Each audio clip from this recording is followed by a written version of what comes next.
here we are in Isaiah. I'm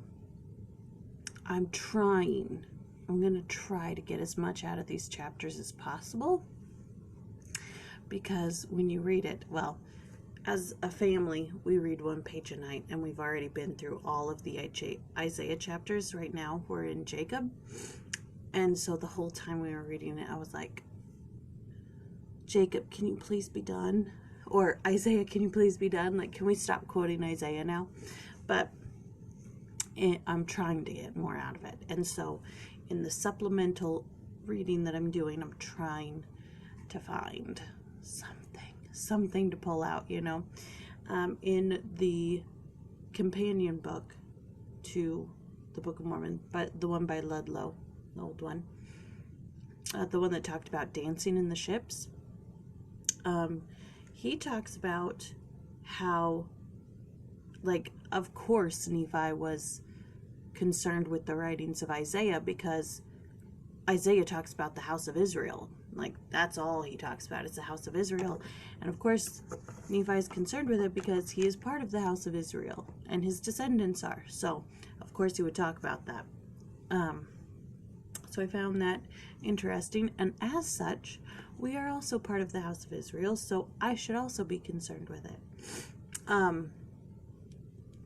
Many years ago, somebody was talking about Isaiah in, I believe it was the singles branch during Sunday school, and they had given us some, I don't remember exactly what it was, but it helped to break down and understand Isaiah. So in my scriptures at that time, I went through the book of Isaiah. This is when I was living in the basement of the triplex. I went through Isaiah, and there are 4 colors that they wanted us to highlight or something. There's the gathering and the restoration.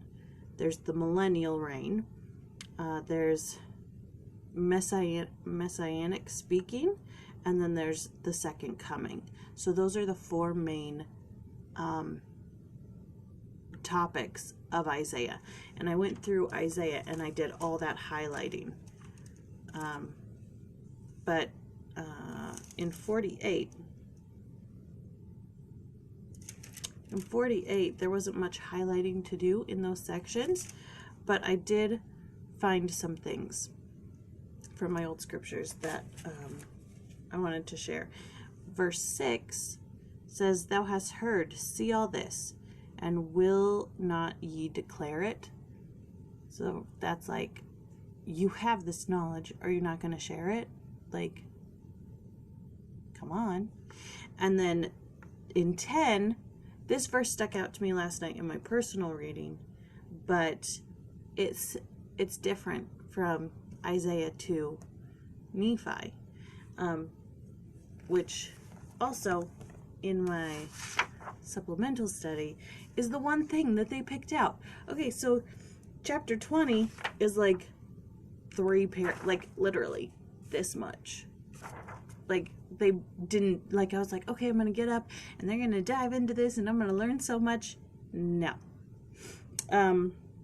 Chapter 10, it says, "For behold, I have refined thee. I have chosen thee in the furnace of affliction." But in Isaiah here, in the Bible, it says, "Behold, I have refined thee, but not with silver. I have chosen thee in the furnace of affliction." But anyways, in here, it's just talking about how everybody gets afflicted, how everybody has to go through affliction, how that is life.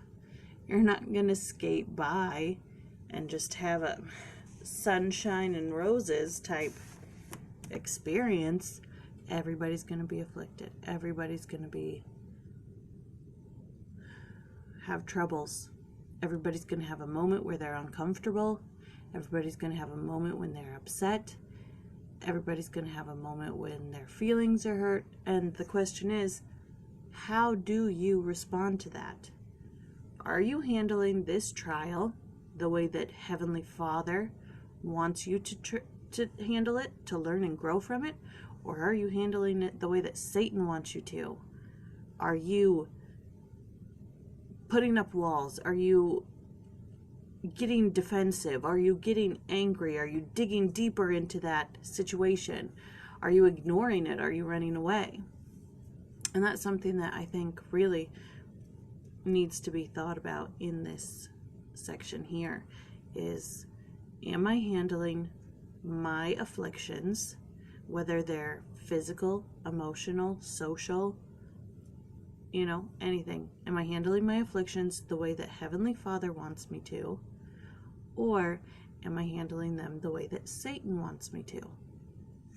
So I found that interesting. And I think that's it for now.